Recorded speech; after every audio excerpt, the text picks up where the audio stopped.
네, 이 논란이 되고 있는 망 사용료가 무엇인지 자세한 내용 한번 짚어보도록 하겠습니다. 김헌식 문화평론가 전화 연결돼 있습니다. 평론가님 안녕하십니까? 네, 안녕하십니까? 예, 저희가 이 망 사용료 이야기를 하기 전에 일단 뭐 요즘 워낙 화제가 되고 있어서요. 오징어 게임 이야기를 좀 해볼까 하는데 평론가님께서도 보셨나요? 예, 저는 이제 추석 연휴 기간에 몰아서 봤습니다. 정주행 하듯이 아, 봤는데요. 좀 네. 약간 낯설었지만은 이제 보다 보니까 몰입을 하게 만들도록 잘 만들었다라는 생각이 들었습니다. 그러니까 뭐 한국 콘텐츠, 뭐 토종 콘텐츠의 미래를 봤다, 뭐 이런 네, 극찬이 지금 쏟아지고 있는데 뭐 문화평론가님 입장에서 보시기에는 어떤 평가를 네. 내리실 수 있으세요? 사실 이제 이 작품 같은 경우는 2008년에 기획을 해서 2009년에 이 대본을 완성했다고 해요. 근데 그동안 이 한국에서 뭐 지상파를 포함을 해서 여러 방송사 혹은 제작사에 의뢰를 했는데 뭐 이상하다, 낯설다 그래서 퇴짜를 거절을 음, 받았던 작품이라고 합니다. 그런데 네. 넷플릭스가 이 국내에서 퇴짜를 받았던 이 오징어 게임에 이제 전폭적인 지원을 했고, 그래서 많은 비용과 이런 이제 창작 조건 속에서 만들어졌는데, 이 우리나라의 어떤 요소와 글로벌 시장에서 주목을 갖고 있는 생존 게임 방식을 잘 결합을 했습니다. 특히나 오징어 게임 비롯해서 무궁화꽃이 피었습니다. 뭐 구슬치기 네. 그리고 달고나나 또 징검다리 건너기는 다양한 게임 요소들이 있다 보니까 쉽게 이해가 되고 특히나 생존 게임이 어렵고 좀 무겁게 느껴졌는데 대중적인 특화된 결합 요소가 있어서 세계적으로 큰 인기를 끌었고 그래서 넷플릭스 CEO 같은 경우에도 세계 최고의 인기 작이 될 것이다 이렇게 할 만큼 지금 음, 전 세계적으로 큰 인기를 끌고 있어서 콘텐츠의 어떤 방향성을 제시해줬다고는 생각이 듭니다. 네. 그만큼 벌어들인 수익도 굉장하다고 하던데요. 혹시 뭐 수익 같은 게 집계된 게 있나요? 일단은 지금 아직 이 조니어 게임에 대한 수익은 나오지 않고 있는 그런 상황이고요. 예. 일단은 이 카드 결제액을 보게 되면은 이제 지난달 만 20세 이상의 한국인의 넷플릭스 카드 결제액만 753억이어서 사상 최대치를 아, 기록했는데 네. 지난해 8월에 424억과 비교하면은 1년 새 78% 성장한 것이라고 이제 볼 수가 있겠고요. 네네. 결제자 수도 지난해 8월 316만 명에서 올해 8월에 514만 명으로 63% 폭증했습니다. 그리고 넷플릭스 자체의 보고서도 있었는데요. 2016년부터 2020년간 5조 6천억 원의 경제 파급 효과를 나타냈다. 음, 그리고 2조 7천억 원의 콘텐츠 제작 배급업에 그 이익이 발생했다라고 하면서 네. 이 넷플릭스가 한국 오리지널 콘텐츠 제작을 늘리면서 이런 이익이 발생했다라고 볼 수가 있겠습니다. 네.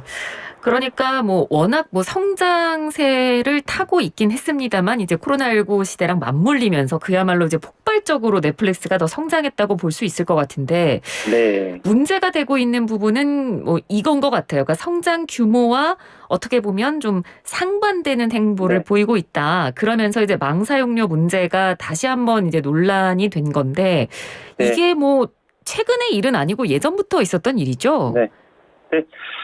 사실은 이게 일종의 이제 사용료를 이제 내야 되는 건데 사용료를 내지 않고 수익을 이제 다 가져가고 있다라는 이야기입니다. 그 네. 사용료가 바로 망 사용료입니다. 그러니까 음. 망 사용료라는 건 뭐냐면은 예를 들면 우리나라의 어떤 통신사 인터넷망을 이용을 해가지고 지금 넷플릭스가 콘텐츠 서비스를 하고 있거든요. 네. 거기에서 이제 우리나라 가입자들이 결제를 하게 되면 그 수익을 가져가게 되는데 그러면 우리나라 통신사의 인터넷망을 사용했으니 망 이용을 했으니 음. 이용 대가를 내야 네. 된다라고 이제 우리 측에서는 주장합니다. 특히나 우리 국내 콘텐츠 기업들은 다 망 이용 대가를 지불하고 있거든요. 네. 그런데 이 넷플릭스 등 글로벌 이 콘텐츠 기업들은 캐시 서버를 설치해서 국내 통신사와 연동을 하고 있는 상황에서 음. 망 이용료를 따로 내고 있지 않습니다. 그런 상황 속에서 음. 우리나라의 SK 브로드밴드가 이런 우리 인터넷망 네트워크 이용 대가를 내라라고 하면서 넷플릭스에 이제 소송전을 벌이고 있고 네. 2019년부터 방송통신위원회에 넷플릭스와 망 사용료에 대한 협상을 신청한 바가 있는데 예. 이 넷플릭스가 이를 거부했어요. 그러면서 망 사용료를 낼 의무가 없다라고 하면서 채무 부존재 확인 소송을 제기하면서 네. 이때부터 이제 법정 다툼이 있었던 그런 상황입니다. 그렇지만은 예. 1차 이 법원 심리에서는 우리 쪽에 이제 손을 들어주었던 그런 사례가 있습니다. 그렇군요. 그리고 이제 어제 다시 SK 브로드밴드가 이제 반소장을 냈는데 그게 민법의 부당 이득 반환 법리에 의거한 것이다라고 나와 있더라고요. 이게 정확히 네. 어떤 뜻인지 좀 어려워서요. 설명을 좀 부탁드릴게요. 네, 그래서 이제 넷플릭스가 이 SK 브로드밴드의 통신망 자원을 공짜로 쓰면서 이 콘텐츠를 송출해서 부당 이익을 취득했으니까 이를 돌려내라는 내용입니다. 예. 이 SK 브로드밴드는 인터넷망은 초기 구축과 매년 유지 관리에 상당한 투자가 필요하다면서 당연히 유상으로 제공되는 것임에도 불구하고 넷플릭스가 대가 지급을 하지 않은 채 이 SK 브로드밴드의 통신망을 이용하고 있다 하면서 네. 반소를 제기를 한 겁니다. 이 넷플릭스는 자체적으로 트래픽 그러니까 데이터 전송량을 줄이고 있기 때문에 망 사용료를 내지 않겠다는 입장을 가지고 있는 그런 상황입니다. 예. 그래서 이 법원은 지난 6월 말에 1심 판결에서 SK 브로드밴드에 손을 들어줬거든요. 네네. 그래서 이 넷플릭스는 이런 1심 판결에도 불구하고 협상에 응하지도 않고 또 망 이용 대가 지급을 이행하지도 않고 있기 때문에 SK 입장에서는 민법의 부당 이득 반환 법리에 의거해서 반수에 나선 것이다. 이렇게 언급을 하고 있습니다. SK 브로드밴드가 한 700억 정도를 요구할 모양이던데 그럼 넷플릭스는 앞으로 어떻게 나올까요?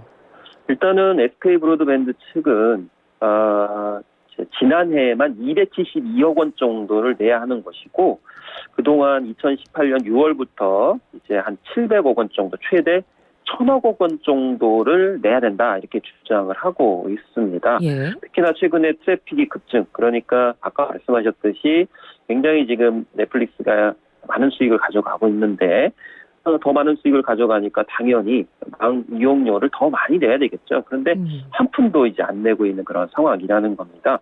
네, 사실 네이버와 카카오 등 국내 기업들은 국내 통신망에 1,000억 원 이상을 내고 있어요. 그래서 이 통신 3사의 네이버 같은 경우는 총 연 700억 원, 카카오는 연 300억 원 정도를 지불을 하고 있기 때문에 네. 이건 결국 국내 기업들하고 해외 기업들하고 했던 차별화. 그러네요. 차별하는 게 나쁜 의미죠. 이게 불공정하다는 것을 할 수 있기 때문에 그래서 국내 모든 기업들이 정상적으로 지급하도록 이제 해야 된다라는 건데 사실 넷플릭스 입장은 뭐냐면은 자기들은 다른 나라에도 이 망 이용료를 내지 않는다라고 주장하면서 한국에만 낼 수는 없다 이렇게 주장을 하고 있는 그런 상황이 되겠습니다. 그럼 다른 나라는 망 사용료라는 것 자체가 없나요?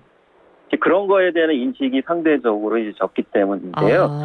그렇지만 사실 뭐 해외에서 안 하고 있다고 그래가지고 또 이게 뭐 우리도 그렇게 따라야 되는 것이냐 그건 아니라고 저는 생각을 합니다. 예. 최근에 이제 구글의 그런 결제 시스템 같은 경우에도 30%를 일괄적으로 적용을 하는데 우리나라에서는 그것이 이제 독점적인 횡포다라고 해가지고 관련 법안을 마련해서 그런 관련 법안을 마련한 이후에 또 뭐 미국이나 유럽이나 다른 나라에서 굉장히 또 바람직한 사례라고 해서 네, 맞습니다. 이제 법안들이 나오고 있기도 하거든요. 네네. 그렇기 때문에 우리나라에서 이 문제를 다른 나라에서 안 하고 있다고 그래가지고 이제 틀린 것이 아니고 우리나라의 방식 맞게 공정하게 만들어가는 것도 필요해 봅니다. 네.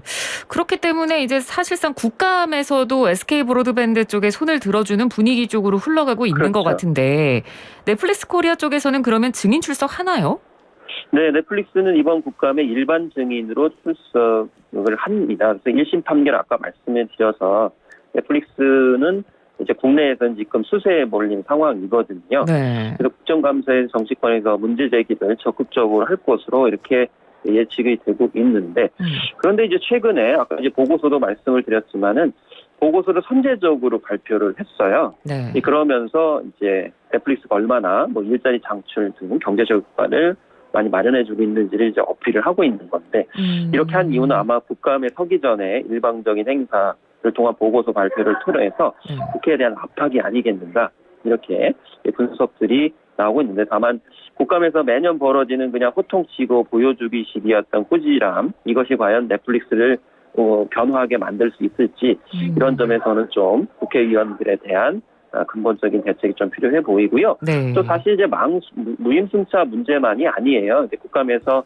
이런 무임승차뿐만이 아니고 세금 회피 문제도 좀 제기가 됐으면 좋겠습니다. 이 넷플릭스는 국세청에서 추징한 800억 원가량의 세금마저 낼 수 없다는 불복 의사를 전하기도 하고 있는 것이거든요. 예. 그리고 지금 오징어 게임도 말씀을 하셨지만은 처음에 넷플릭스는 전폭적인 지원을 하지만은 이게 저작권법상의 안 좋은 관행을 지금 계속 반영복하고 있는데 판권과 지적재산권, IP권이라고 하는데요. 그러니까 예를 들면 오징어 게임을 가지고 여러 가지 파생 콘텐츠를 만들 수 있잖아요. 뭐 저작권 수출도 할 수 있고 리메이크 수출도 할 수 있고. 네.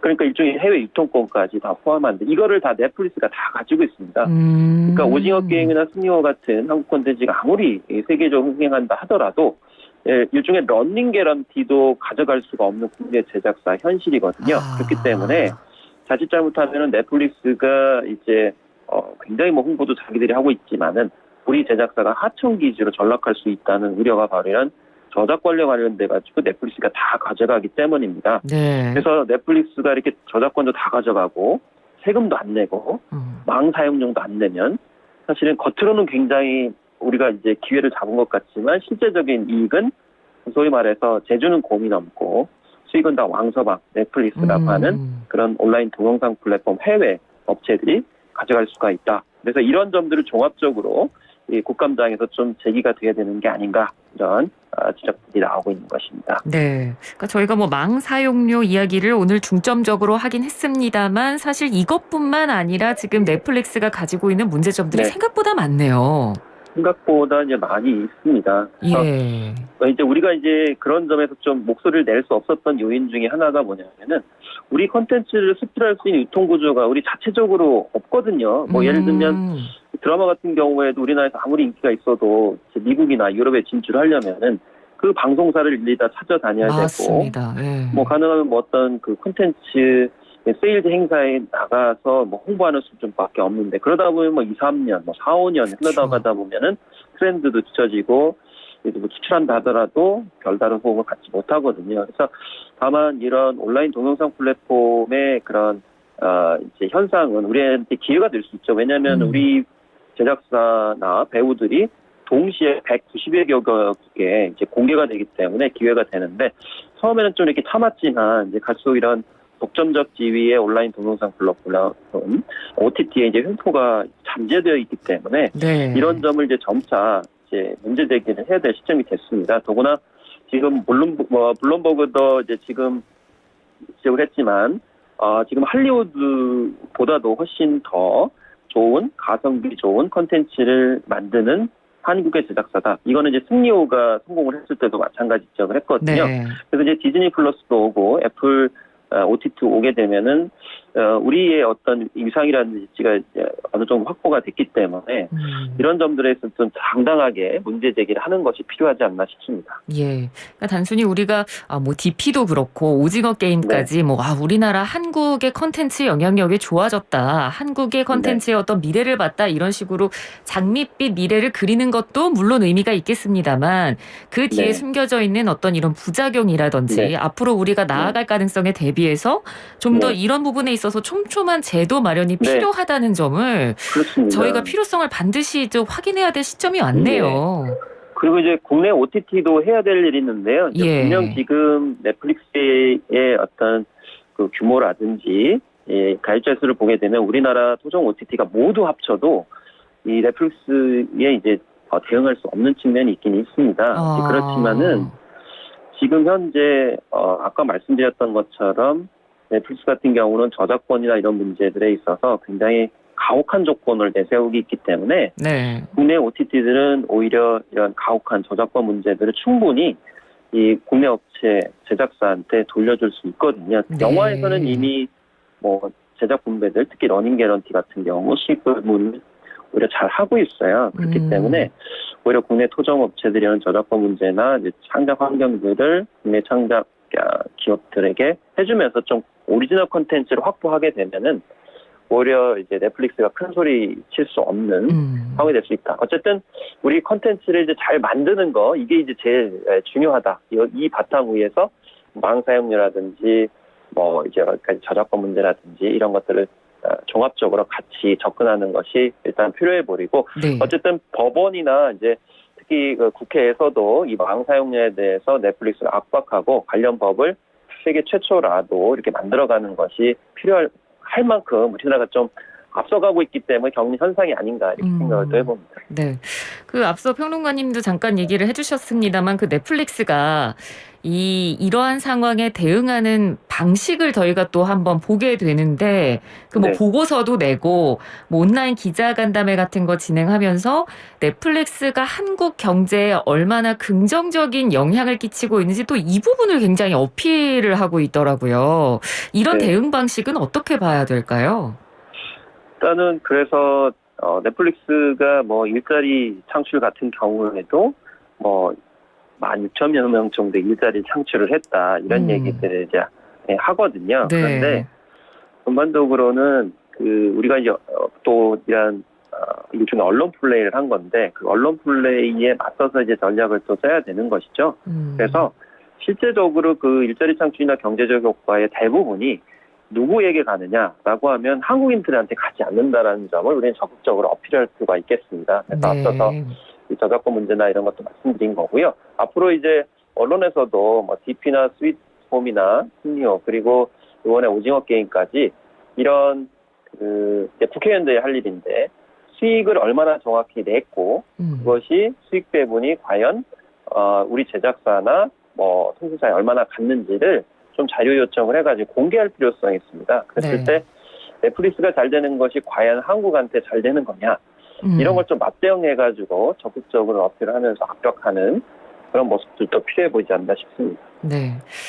오늘 저희가 넷플릭스를 중심으로 이야기를 했습니다만 저는 처음부터 계속 들었던 생각이 넷플릭스는 이제 시작이지 않을까라는 생각이 좀 들었거든요. 그러니까 앞으로 이 넷플릭스라는 이런 형태가 제2의 제3의 넷플릭스가 앞으로 계속 생길 테고 그리고 또 소비자의 입장에서도 이런 형태의 미디어가 앞으로 뭐 TV나 라디오 이런 지상파나 이런 매체들보다 훨씬 더 일상생활 속에 깊숙이 들어올 게 너무나 당연하니까 이 문제를 앞으로 좀 어떻게 현명하게 해결하면 좋을까 이 부분을 저희가 좀 생각해야 될 것 같습니다. 지금 망 사용료부터 이제 말씀을 드리면은 지금 최근 과학기술정보통신부 자료에 따르면은 폭증한 국내 트래픽 발생량의 78.5%가 구글의 유튜브, 넷플릭스 등 해외 콘텐츠 제공 사업자로 인한 것으로 밝혀졌습니다. 이 작년보다도 이제 5, 6% 이제 증가한 거기 때문에 내년이면은 1,000만 테라바이트를 넘어서서 이 국내 망 안정성 관리의 위험이 될 가능성이 높습니다.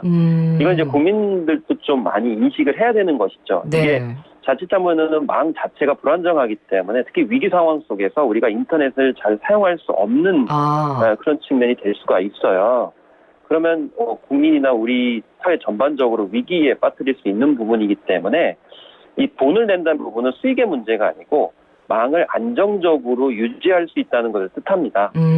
그렇기 때문에 돈을 뭐 얼마나 내느냐 문제가 아니고 이 망의 불안전성을 제어하기 위해서는 이 돈을 내게 해야만이 그들이 함부로 이 망을 이제 사용할 수 없는 측면이 있어요. 그래서 이 구글이나 넷플릭스 같은 해외 사업자들이 시장 지배력을 앞세워가지고 이 배짱을 부리는 것에 대해서 어쨌든 사법부도 뭐 2심, 3심을 통해 가지고 올바른 판단해야 된다. 그러니까 망 사용료의 문제만이 아니고 전체 망 네트워크 그리고 그 우리 어떤 재난 상황에서의 안전성 이런 것까지 다 포괄을 해가지고 사법부나 의회나 이제 국민들이 판단을 해야 되고 대응을 할 필요성이 있다고 보겠습니다.